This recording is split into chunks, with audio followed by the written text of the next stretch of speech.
ఓం శ్రీ సద్గురు చరణారవిందాభ్యాం నమః. ఓం శ్రీ గణేశ శారదా సద్గురు మంగళమూర్తిభ్యో నమః. ఓం నమో భగవతే వేదవ్యాసాయ నమః. ఓం నమః ప్రణవార్థాయ శుద్ధ జ్ఞానైకమూర్తయే నిర్మలాయ ప్రశాంతాయ దక్షిణామూర్తయే నమః. ఓం ఈశ్వరో గురురాత్మేతి మూర్తిభేద విభాగినే వ్యోమవద్వ్యాప్తదేహాయ దక్షిణామూర్తయే నమః. శ్రీ గురుగీత ద్వితీయోధ్యాయము. ఈ గురుగీతను సర్వకాలముల యందు కూడా జపించేటువంటి వాడు పరిమితి లేని, ఇంత అని చెప్పడానికి ఒక హద్దు లేదు. ఆ పరిమితి లేనటువంటి, ఇంత అని చెప్పడానికి సాధ్యముగానటువంటి, వచించడానికి కూడా అవకాశముగానటువంటి ఫలితాన్ని పొందుతూ ఉంటాడు. అంత మాత్రమే కాదు, శ్రీ గురుతత్వం కనుక్కొని నిరంతరం కూడా ఎవడైతే జపాన్ని ఆచరిస్తూ ఉంటాడో ఎప్పుడూ కూడా వాడు నాశము లేనటువంటి జ్ఞానఫలాన్ని తప్పనిసరిగా అవశ్యం పొందుతూ ఉన్నాడు. ఇంకా ఇది చేయరాని కార్యాలను చేసి కూడా మహాపాపాత్ముడే అయి ఉన్నప్పటికీ అట్టివాని పాపాలను కూడా ధ్వంసం చేసేస్తుంది. అంతేకాదు, ధ్వంసం చేసి వాణ్ణి మహాపరిశుద్ధాత్ముడిగా కూడా చేస్తూ ఉన్నది. ఇంకా ఎప్పుడూ కూడా దారిద్ర్య బాధతో దుఃఖిస్తూ ఉన్నటువంటి వాని యొక్క దరిద్రాన్ని కూడా పూర్తిగా నశింపజేస్తుంది. వాని యొక్క తీవ్రమైనటువంటి మనోవేదన, శారీరకమైనటువంటి వేదన, దానిని కూడా రూపుమాపివేస్తుంది. వానిని సకల సంపత్తులతో కూడా, ఎప్పుడైతే అనారోగ్యాలు, వ్యాధులు, మరి ఆర్థికమైనటువంటి స్థితిగతులు అన్నీ కూడా, ఆర్థిక హీనత అనేటువంటిది ఎప్పుడైతే దరిద్రం అనేది పోయిందో, ఇక వాడు సకల సంపదలతో కూడా తొలతూగేటట్లుగానే చేస్తూ ఉంది. కాబట్టి ఈ గురుగీత అనేది చెప్పించేటువంటి వాడు సర్వ ఫలాలను కూడా ఏ కొరత లేకుండా పొందుతూ ఉన్నాడు. అందువలన గురుభక్తి కలిగినటువంటి వాడు ఎల్లవేళలా కూడా, ఎవడికైతే నిజమైనటువంటి గురుభక్తి, అంకిత భావంతో గురుభక్తి ఉంటుందో, ఎటువంటి పొరపొచ్చము లేనటువంటి, తనను తాను సమర్పించుకోగలిగినటువంటి, తనకు తాను గురువుకు దత్తము చేసుకోగలిగినటువంటి గురుభక్తి ఉంటుందో అటువంటి వాడు తప్పనిసరిగా తరించిపోతూ ఉన్నాడు అని తెలియజేస్తూ, అంతేకాదు మరి ఏ విషయాన్ని అంటే గురుగీతను ఎవడు జపిస్తాడో ఆ జపం చేసిన వానికి ఇటువంటి కష్ట నష్టాలు, బాహ్యమైన విషయాలన్నీ తొలగిపోయి అంతర్గతమైనటువంటి ఏ వ్యాకులతలు ఉన్నవో అవి కూడా నశించిపోయి వానికి వివేకం అనేది ఉదయించి సత్యాస్త్రమైనటువంటి గురుగీతను పఠించేటువంటి వాడు సర్వ ఆపదల నుండి, ఇబ్బందుల నుండి, క్లేశాల నుండి కూడా మరి కడతేరిన వాడై శ్రీ గురువు యొక్క భక్తి అనేటువంటిది ఇనుమడిస్తుంది. ఆ భక్తి ద్వారా గురుభక్తి కలిగినటువంటి వాడు, గురు సాన్నిధ్యం చేరినటువంటి వాడు తప్పనిసరిగా వాడు తరించే పోతూ ఉన్నాడు అని శ్రీ గురుగీత యొక్క జప ఫలితాన్ని గురించి ఈ విధంగా తెలియజేసి, అకాల మృత్యుహర హరణ చైవ సర్వ సంకటనాశిని యక్షరాక్షస భూతాది చోర వ్యాఘ్ర విఘాతిని. అంతేకాదు, ఈ గురుగీత ఇంకా ఎటువంటిది అంటే అకాల మృత్యు భయం. ఏ విధంగా అకాల మృత్యువు అంటే, ఇప్పుడు మనిషికి 100 సంవత్సరాల ఆయుష్, ఏది కృతయుగంలో వేలల్లో ఉంటే, అదే లక్షల్లో ఉంటే, మరి ద్వాపర యుగంలో, త్రేతాయుగంలో వేలల్లో ఉంటే, ఇక్కడికి వచ్చేసేటప్పటికి వేలల్లో కూడా తగ్గిపోతే, ఇక ద్వాపరంలో తగ్గిపోతే త్రేతాయుగము అంతకంటే రెట్టింపు అయితే, త్రేతాయుగానికంటే కూడా 4 వింతలు ఎక్కువ కృతయుగంలో అయితే, ఇప్పుడు ఈ కలియుగంలో 100 సంవత్సరాల ఆయువటందరూ మానవాళికి, మనుషులకి ఎంత విధింపబడింది అంటే 100 సంవత్సరాలు మాత్రం విధింపబడింది. విధింపబడినటువంటి 100 సంవత్సరాలు నిండుగా ఎవడైనా బ్రతికేస్తున్నాడా అంటే వేళ్ల మీద లెక్క పెట్టుకోవచ్చు. అంతేకాని దాదాపుగా 100 సంవత్సరాలు వయసు వరకు ఎవ్వరూ బ్రతకడం లేదు, శరీరాన్ని నిలుపుకొని ఉండడం లేదు. ఏ విధంగా అంటే అకాల మృత్యు వ్యాధులు, అకాలము అంటే కాలము కాకుండా మనకి విధింపబడినటువంటి కాలము మనుజ శరీరానికి 100 సంవత్సరాలు, కానీ అకాల మృత్యువులు వ్యాధి వల్ల, మరి వాహనాల ప్రమాదాల వల్ల, అనుకోకుండా వానికి వచ్చేటువంటి ఈ యొక్క ప్రకృతి బీభత్సాల వల్ల ఎప్పుడు మరి ఇతరులకి ఆశకు లోబడితే కొన్ని హత్యల ద్వారా ఈ విధంగా వాని యొక్క ఆయుః పరిమాణం అనేటువంటిది ఎప్పుడు వాడు ఎంత అనుభవించాలో అంత మట్టుకు తప్ప అవతల ఒక క్షణం కూడా నిలబడడు. అటువంటి ఎలాగా ఇప్పుడు వ్యాధులు వచ్చినాయి, వాడు వ్యాధితో బాధపడుతూ ఉన్నాడు, ఆ వ్యాధి ద్వారా పోవచ్చు. లేదు కొంతమంది గర్భస్థ శిశువుగానే పోతారు, కొంతమంది బాలారిష్టాలతోటి బాల్యంలోనే పోతారు, కొంతమంది యవనంతో ఎవరి చేతన చంపబడడమో వాడే ఏదైనా ప్రమాదానికి గురవ్వడమో కొంతమంది అలా వెళ్ళిపోతారు. ఇంకా కొంతకాలం గడిచిన తర్వాత ఒక మధ్య వయసు వచ్చినాక ఏ అనారోగ్యాల వలనో, ఏ ప్రమాదవశాత్తో, ఏ నీళ్ళగండం వలనో, ఎక్కడి నుండన్నా పడిపోయో ఈ విధంగా శరీరాలు వదలవచ్చు. కానీ 100కి 100 సంవత్సరాలు ఎంతమంది ఉంటున్నారు? మనుజ శరీరానికి 100 సంవత్సరాల ఆయుః పరిమితి అని మనకు ప్రకృతి విధించబడినప్పటికీ కూడా ఎంతమంది 100 సంవత్సరాలు బ్రతికి ఉంటున్నారు అంటే ఏ కొద్దిమంది అని చెప్పడానికి కూడా సాధ్యపడదు. ఎందుకు అంటే ఉంటారు దాదాపుగా వేలల్లో ఒకరు 100 సంవత్సరాలు వయసు వరకు ఉండి అప్పుడు శరీరాన్ని వదులుతారు. కానీ 100 సంవత్సరాలు అంటే పుట్టిన ప్రతి ఒక్క మనుజ శరీరం 100 సంవత్సరాలు ఉంటాడు అనేటువంటిది కాదు. అంటే 100 సంవత్సరాలకు మించకుండా 100 సంవత్సరాలలోపు పుట్టిన గర్భస్థ శిశువు నుండి పుట్టిన దగ్గర నుండి తర్వాత ఏ కారణం చేతనో, ఏ ప్రమాదం చేతనో, ఏ వ్యాధి ద్వారానో, ఏ సర్ప వృషికాల ప్రమాద వసూలుతోనో, ఏ పాములు గరుచో, తుఫాన్లో గోడలు పడో, వాడే కొండ మీద నుండో, మెట్ట మీద నుండి పడో, చెట్టుపై నుండి పడో, ఏదో ఒక విధంగా కారణం ఏదైతేనేమి శరీరం అనేటువంటిది పతనం అవుతుంది. ఇవే కదా ఇప్పుడు మనుజునికి విధించబడినటువంటి 100 సంవత్సరాల కాలం అంటే వాడు ఆయుష్ తీరింది పోయింది అనుకోవచ్చు. కానీ ఈ విధంగా మధ్యలో పోయేటువంటి విషయాలనే ఏమంటాము అంటే అకాల మృత్యువు. అంటే వీడికి కాలం కాకపోయినా మృత్యువు ఆసన్నమైంది, అందుకే ఇది అకాల మృత్యువు. అకాల మృత్యు భయం అనేటువంటిది నశింపజేస్తుంది ఈ గురిగీత అనేటువంటిది. ఏ విధంగా అంటే సర్పవృశ్చికాదులుకుంటే అటువైపు వెళ్ళనీయకుండా బుద్ధి ప్రేరణ చేయరు. ఏదైనా సరే ముందొచ్చేటువంటి సమస్యలను శ్రీ గురుగీత, శ్రీ గురుదేవుడే దానిని తప్పించేటువంటి మార్గం ఏర్పాటు చేస్తాడు. ఏ క్రూర జంతువుల వలన భయం ఉన్నదో దానిని తప్పించేటువంటిది వాడికి ఆ మార్గంలో వెళ్ళకుండా లేదా మరొక పని కల్పించబడి ఉంటుంది. ఏదో ఒక వాహనం ద్వారా మరి వాడు చావాలి అని రాసిపెట్టి ఉంటే దాన్ని కూడా తప్పించగలిగి వాడు ఆ వాహనం మిస్ అవ్వడమో, వాడు అందుకోలేకపోవడమో, లేదా అర్ధాంతరంగా ఎవరన్నా కనపడే వాహనంలో నుండి మధ్య భాగంలో దిగిపోవడమో, ఆ వాహనం పడిపోయి అక్కడ ప్రమాదానికి గురవ్వడము, ఈ విధంగా జరుగుతూ వాడికి ఏ విధంగా రక్షించబడుతుంది అంటే అకాల మృత్యు భయాన్ని కూడా హరిస్తుంది.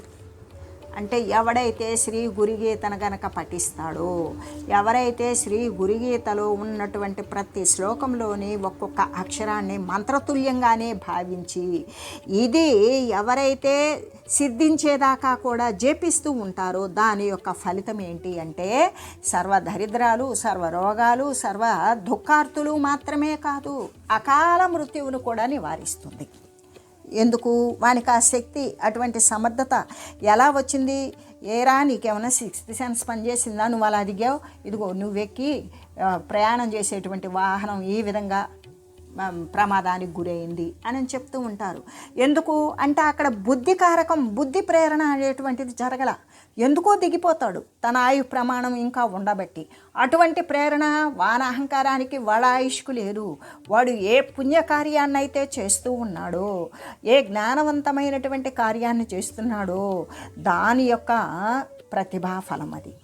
ఆ విధంగా ఎవడైతే దేనిని, ఏ దైవాన్ని నమ్మి ఉన్నాడో, ఏ గురుగీతను నమ్మి ఉన్నాడో, ఏ గురుగీతను వాడు అనుసరిస్తూ ఉన్నాడు, పఠిస్తూ ఉన్నాడు, శ్రవణం చేస్తూ ఉన్నాడు, దాని పట్ల భక్తి కలిగి ఉన్నాడు, అటువంటిది సర్వ దారిద్ర్యాలను, వ్యాధులను నశింపజేయడమే కాకుండా సర్వ సంపదలు ఇవ్వడమే కాకుండా అకాల మృత్యు భయాలు కూడా నశింపజేస్తుంది.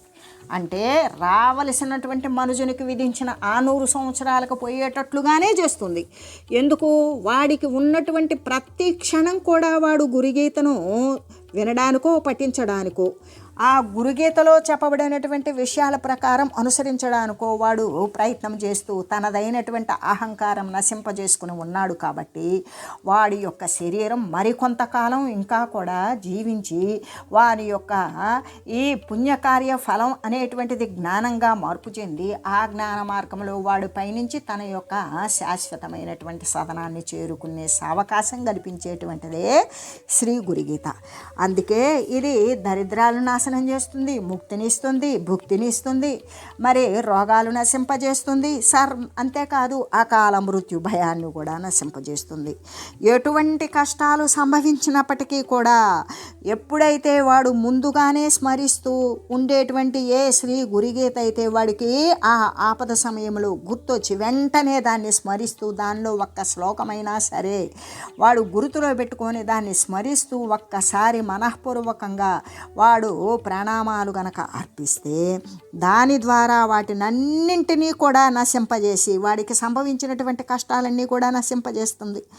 పఠించినంత మాత్రం చేతనే వానికి కలిగేటువంటి, అంటే వాడు ఒంటరిగా, ఇప్పుడంటే మనకు ఆధునికమైనటువంటి ప్రయాణ సౌకర్యాలు వచ్చినాయి. గురుగీతను మరి మహనీయులు దానిని గ్రంథస్థం చేసే సమయానికి ఎటువంటి ప్రయాణ సౌకర్యాలు లేవు. కాబట్టి దీని ప్రకారం ఇప్పుడు ప్రయాణ సౌకర్యాలు ఉంటే మాత్రం ప్రమాదాలు జరగడం లేదా అంటే, అప్పుడు అడవుల్లో నుండి ఒక గ్రామానికి వెళ్ళేటప్పుడు మధ్యలో ఉన్నటువంటి ఖాళీ ప్రదేశాలలో ఏ విధంగా ఆ తాటి చెట్టు మీదనో ఈ ఈత చెట్టు మీదనో ఆ మర్రి చెట్టు మీదనో ఈ విధంగా చెట్ల మీద దెయ్యాలు ఉన్నాయని, భూతాలు ఉన్నాయని, మరి యక్షులు ఉన్నారని, రాక్షసులు ఉన్నారని, భూతాలు, ప్రేతాలు, పిశాచాదులు ఉన్నాయని, అంతేకాదు మార్గమధ్యంలో మరి దొంగలు ఉన్నారని, ఇంకా కాస్త మనుషులు తిరిగినటువంటి ప్రాంతాలకు వెళ్తే క్రూర మృగాలతో ఉన్నటువంటి పులులు, సింహాలు ఉన్నాయని, ఈ విధమైనటువంటి భయాలతో అప్పుడు సమూహాలుగా ఒక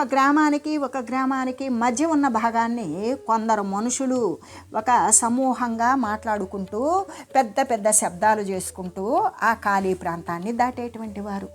ఆ దాటే సమయంలో కూడా ఒకవేళ అత్యవసరంగా వాడు ఒక్కడే ఉండి మరొక మనిషి తోడు లేకపోయినప్పుడు వానికి తోడు ఏది ఉన్నది అంటే శ్రీ గురుగీతే. ఆ గురుగీతను ధ్యానం స్మరణ చేసుకుంటూ వెళ్ళేటువంటి వానికి ఎటువంటి భూత ప్రేత పిశాచాదులు కానీ, యక్షులు, రాక్షసులతో వానికి బాధ కానీ, అటువంటి గురుగీతను పఠించేటువంటి వాని దగ్గరకు కూడా అవి రాలేవు.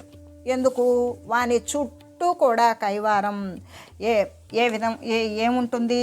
ఒక రక్షక కవచంలాగా ఒక ఆవరణ ఏర్పడుతుంది. ఆ ఆవరణ అనేటువంటిది మరి దేన్ని కూడా రానివ్వదు, ఆ యొక్క శరీరాన్ని చారనివ్వవు. ఏ వచ్చినా ఒకవేళ ఆయన యొక్క దివ్యమైనటువంటి కవచం వానికి భయానకంగా కనపడి అవి దూరంగా తొలగిపోతాయి. దొంగలు సైతం కూడా, క్రూర మృగాలు సైతం కూడా అతని దరిచేరలేవు, అతనికి ఎటువంటి హాని కలిగించలేవు. ఆయనకు రక్షణ కవచంగా ఉండేటువంటిది ఏంటి అంటే శ్రీ గురుగీత. అంటే ఎంత మహిమావంతమైనది, ఎంత ప్రభావితం చేస్తూ ఉన్నది. వాని యొక్క పాపాలను పోగొట్టి వానిని నిరంతరం రక్షించేటువంటి బాధ్యత శ్రీ గురుగీతే తీసుకుంటూ ఉన్నది అనే చెబుతూ, అంటే ఎటువంటి భయాల చేత కూడా ఏమీ కాకుండా సర్వ భయాలను కూడా పారద్రోలేదిగానే ఉంటుంది శ్రీ గురుగీత. అంటే శ్రీ గురుగీత యొక్క జపఫలము చేత ఏ విధమైనటువంటి ఇటువంటి లబ్ధినే పొందుతాడు. గురుగీతను అనుసరించేటువంటి శుభకరమైనటువంటి కోరిక కలిగినటువంటి వాడు, ఆ ప్రయత్నం చేసేటువంటి వాడు ఇటువంటి ఫలితాలనే పొందుతాడు అనే చెబుతూ, అంతేకాదు సర్వోపద్రవ కుష్టాది దుష్టదోషాన్ని వారిని యత్ఫలం గురు సాన్నిధ్య తత్ఫలం పఠనాత్ భవేత్. ఇంకా కూడా ఈ గురుగీతా శాస్త్రం యొక్క పఠనాదుల వలన భక్తుని యొక్క సర్వ కష్టాలు కూడా నాశనమైపోతున్నాయి కదా. అని ఇప్పటిదాకా చెప్పుకున్నాం కదా. దేని ద్వారా అంటే ఈ గురుగీతా శాస్త్రం యొక్క పఠనం ద్వారా కానీ, పఠించలేని ఆసక్తత అయితే శ్రవణం వల్ల కానీ, దానివల్ల ఏమవుతుంది, భక్తుని యొక్క సర్వ కష్టాలు, భక్తుడు అంటే గురుగీతను నమ్మినటువంటి వాడు, ఆ భక్తునికి ఆ విశ్వాసం ఉన్నటువంటి వానికి ఎటువంటి కష్టాలు వచ్చినవో అవన్నీ కూడా నశించిపోతాయి. అంతేకాదు, ఇప్పుడు అంటే ప్రతి వ్యాధికి ఏదో మందు కొనుక్కున్నారు అని చెప్తూ ఉన్నారు, కానీ కుష్టు, బొల్లి, కుష్టు వ్యాధి అనైతే నివారించబడింది అని చెప్పవచ్చు. కానీ బొల్లి అనేటువంటిది అయితే, అదే బొల్లి అంటే తెల్లగా పైన తోలంతా లేచిపోయి సోరియాసిస్ అని చెప్తారు. అటువంటి వ్యాధిగ్రస్తులకి ఇప్పటికి కూడా ఇంకా అనేక మంది ఆ బాధ పడుతూనే ఉన్నారు. అంటే తీవ్రమైనటువంటి చలిని తట్టుకోలేరు, తీవ్రమైనటువంటి మరి ఎండను తట్టుకోలేరు. అటువంటి బాధ ఏ విధంగా అంటే పైన ఏ చర్మం అయితే పుడుతుందో అది ఊడిపోతూ ఉంటుంది. అంటే రక్షణ కవచంగా ఉన్నటువంటి మందపాటి చర్మం అంతా ఊడిపోయి లోపల ఉన్నటువంటి సున్నితమైనటువంటి చర్మం బయటకు వచ్చేస్తుంది. అదే బొల్లి. అటువంటి ఇప్పుడు అదే కుష్టు అంటే వేళ్ళు ఊడిపోయి, కాళ్ళు గుళ్ళిపోయి, అన్ని ఒళ్ళంతా పుళ్ళు పడిపోయి, చీము రక్తం ఎల్లవేళలా కారుతూ శుభ్రం చేస్తున్నా దానికి ముందు లేకుండా చాలా ఇబ్బందులు పాలయ్యేవాళ్ళు. అది కేవలం పాపభూయిష్టమైనటువంటి కర్మల ఫలితంగానే కుష్టు అనేది సంక్రమిస్తుంది అని మన పెద్దల యొక్క, మన పూర్వీకులు చెప్పేటువంటి వారు. అదేవిధంగా ఆ కుష్టు వ్యాధికి, అది అంటువ్యాధి కాకపోయినా ఆ వ్యాధి వచ్చిన వారికి ఎవ్వరూ సేవ చేయలేరు, వారి ముందు నిలవలేరు. అంత చూడటానికి కూడా వికారంగా, భయవంతంగా, మరి అది చెప్పలేనంత బాధ కలిగించేటువంటిది ఆ కుష్టు వ్యాధి. ఆ కుష్టు వ్యాధికి ఇప్పుడు ఆధునిక వైద్యం ద్వారా దాదాపుగా కుష్టు కనబడకుండానే పోయింది. ఏ విధంగా వికలాంగులు అనేటువంటి వారు కనబడకుండానే మరి పోలియో అటువంటివన్నీ కూడా ముందస్తుగానే, ముందు జాగ్రత్తగానే ప్రికాషనరీ తీసుకున్నటువంటి ఏ యొక్క మరి వ్యాక్సినేషన్స్ ఉన్నాయో దాని ద్వారా మరి వికలాంగత్వాన్ని ఎలా తగ్గించారో కుష్టును కూడా అలాగే తగ్గించారు. బొల్లి అనేటువంటి దానికి ఇంకా పరిశోధనలు జరుగుతున్నాయి, మందులు వాడుతున్నారు, తగ్గుతుందంటున్నారు, తగ్గడం లేదంటున్నారు, కానీ బొల్లి అనేది కనబడుతూనే ఉన్నది. కాబట్టి అసలు ఇప్పుడు విషయం మళ్ళీ ప్రక్కకు వెళ్ళకుండా ఈ విధంగా అంటే శ్రీ గురుగీతను గనక ఎవరైతే పఠిస్తారో, పఠించడమే కాదు దాని పట్ల నిరంతరమైనటువంటి నమ్మకము, భక్తి కలిగి ఉంటుందో అటువంటి భక్తునికి సర్వ కష్టాలు నశించిపోవడం మాత్రమే కాకుండా కుష్టు, బొల్లి మొదలైనటువంటి గొప్ప గొప్ప వ్యాధులు ఇవి బయటికి ప్రకటించుకోలేరు, దానిని దాచుకోను లేరు. దాచుకుంటే వ్యాధితో బాధపడతారు, బయటకు ప్రకటించుకుంటే ఇతరుల యొక్క అనాదరణకు గురవుతాము అని వాళ్ళకే సంశయము. దీని చేత చాలా ఇబ్బందులు పడేటువంటి వాళ్ళు. కాబట్టి ఆ మహావ్యాధుల యొక్క దుర్నివార్యములైనటువంటి దానిని తొలగించడానికి సాధ్యము కానటువంటి ప్రబలమైనటువంటి దోషాలు ఉన్నప్పటికీ కూడా అవన్నీ కూడా హరించబడుతున్నాయి. దేని ద్వారా? శ్రీ గురుగీత యొక్క ప్రభావవంతమైనటువంటి మహిమా విశేషం వల్ల. ఆ గురుగీతను ఎంత శ్రద్ధగా, మానసికమైనటువంటి శ్రద్ధగా, మరి ఒక నిశ్చయమైనటువంటి బుద్ధి ప్రకారంగా, ఎటువంటి ఇతర వృత్తులు లేనటువంటి చిత్తాన్ని చలించకుండా దాని ఎందే దృష్టి పెట్టి ఎవడైతే నిరంతరము కూడా గురుగీతను శ్రవణం చేయటము లేదా పఠనము చేయడమో చేస్తాడో అటువంటి వానికి ఎటువంటి ప్రబలమైన బలమైనటువంటి దోషాలు ఉన్నప్పటికీ శారీరక, మానసిక, ఆర్థిక అనేటువంటి పరిస్థితులు, సామాజిక స్థితుల్లో కూడా ఎటువంటి సమస్యలున్నా అవి సర్వం కూడా నశించిపోతాయి అని చెబుతూ, అంతేకాదు శ్రీ గురుదేవుని యొక్క సన్నిధానమునందు నివసించడము చేత ఎటువంటి పవిత్ర జ్ఞానము, భక్తి, వైరాగ్యము మొదలైనవి కలుగుతూ ఉన్నాయో అట్లాగే ప్రతిదినము కూడా ఈ గురుగీతను శ్రద్ధతో పఠిస్తే వైరాగ్యాలే కలుగుతాయి. ఏ విధంగా అంటే శ్రీ గురుదేవుని సన్నిధిలో ఉన్నటువంటి వానికి, ఆయనకి ఆ గురు సన్నిధిలో శుశ్రూష చేస్తారు శిష్యులు అని చెప్తారు. ఎవరి కోసం? గురువు కోసం చేస్తారా శుశ్రూష? అంటే ఇప్పుడు చతుర్విధ శుశ్రూషలు అంటారు. అంగాభావస్థాన ఆత్మ శుశ్రూషలు అని. అయితే ఈ అంగ శుశ్రూష, స్థాన శుశ్రూష, భావ శుశ్రూష, మరి ఆత్మ శుశ్రూష అనేటువంటిది ఏ విధంగా చేస్తాడు, ఎవరి కోసం చేస్తాడు? గురువు కోసం చేస్తాడా? కాదు, తన కోసం చేసుకుంటాడు. ఎవరికి చేస్తాడు? తన కోసమే చేసుకుంటాడు, కానీ గురుదేవునికి చేస్తాడు. ఆ గురుదేవుని యొక్క అనుగ్రహ భాగ్యాన్ని పొందడం కోసం చేస్తాడు. ఆ అనుగ్రహం పొందడం వల్ల వానికి ఏమవుతుంది? వైరాగ్యం అనేది పుడుతుంది, భక్తి అనేది పుడుతుంది. ఆ వైరాగ్యం కాస్త జ్ఞానంగా మారుతుంది. ఆ జ్ఞానం తీవ్రతరం చెందినప్పుడు ప్రబలవంతమైనటువంటి జ్ఞానం ద్వారా వాడు ఆ పరమాత్మ తత్వాన్ని అందుకుంటాడు, దాని యందే లీనమవుతాడు, దానియే అంటి ఉంటాడు. కాబట్టి అంటే పవిత్రమైనటువంటి జ్ఞానం శ్రీ గురుదేవుని యొక్క సామీప్యం చేతనే దొరుకుతుంది, దానివల్లనే చేకూరుతుంది. కాబట్టి ఆ శ్రీ గురుమూర్తి ప్రక్కన ఉంటే ఎటువంటి పరమ పవిత్రమైనటువంటి జ్ఞానాన్ని ఆర్జిస్తాడో, భక్తి కలిగి ఉంటాడో, దృశ్యమాన వస్తుతతి యందు విరక్తి కలిగి ఉంటాడు, ఎటువంటి దేహ సంబంధమైన ప్రకృతి సంబంధమైన వస్తువుల పట్ల ఆసక్తి లేకుండా ఉంటాడు. ఇటువంటివన్నీ కూడా శ్రీ సద్గురుమూర్తి యొక్క సన్నిధానమునందు వానికి కలుగుతాయి. ఆ ఏవేవైతే కలిగినవో అటువంటివి ప్రతిదినము కూడా ఈ గురుగీతను ఎవడైతే పఠిస్తాడో వానికి కూడా అంతే సమానంగా శ్రీ గురుదేవుని సాన్నిధ్యమున ఉన్నటువంటి వాడు ఎటువంటి ఫలితాన్ని పొంది ఉంటున్నాడో అదే ఫలితాన్ని వీడు కూడా పొందుతాడు.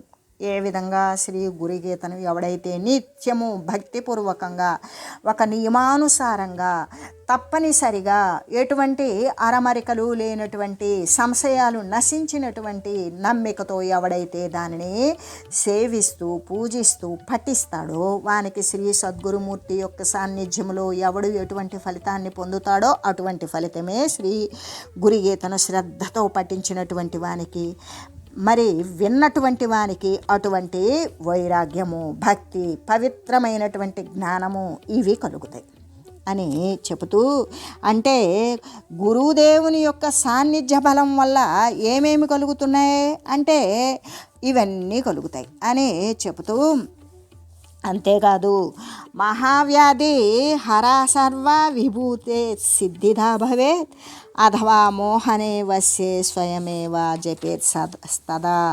అంతేకాదు ఇంకా ఈ గురుగీతా శాస్త్రము మహాపుణ్యక్షేత్రాదులను సేవించి ఔషధాలు పుచ్చుకొని తీరనటువంటి తీవ్ర వ్యాధులను కూడా భక్తితో పట్టించినంత మాత్రాన ఇవన్నీ కూడా హరించిపోతున్నవి అని తెలియజేస్తూ, ఓం మంగళం శ్రీ గురుదేవాయ మహనీయ గుణాత్మనే సర్వలోక శరణ్యాయ సాధురూపాయ మంగళం.